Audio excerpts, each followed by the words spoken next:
Bana can bergen canım anamdek süyer kimini ayıbım bilen küyer kim bana peri anamdek yığamda yığılar külkemden küler baktımı tüler tahtım anamdek canımdan birey diyeleydi kim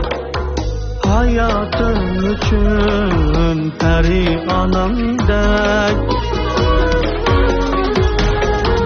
yıkılsam yürek tutsam kanatım tutsam hayatım kayser anamdek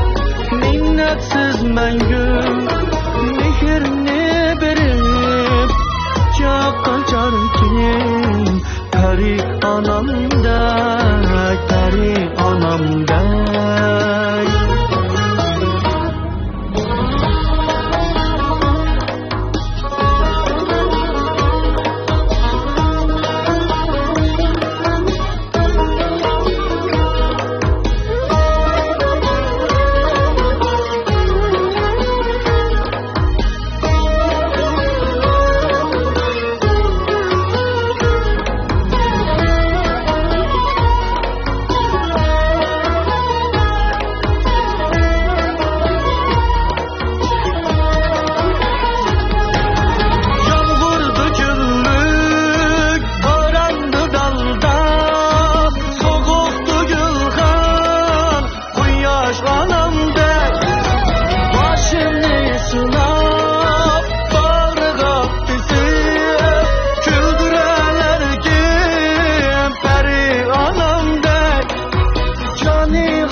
baktım anamdek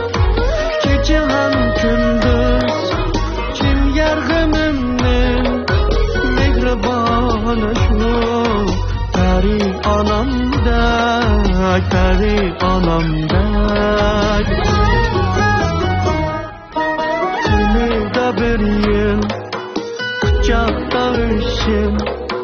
bana can bergen canım anamdek süyer kimini ayıbım bilen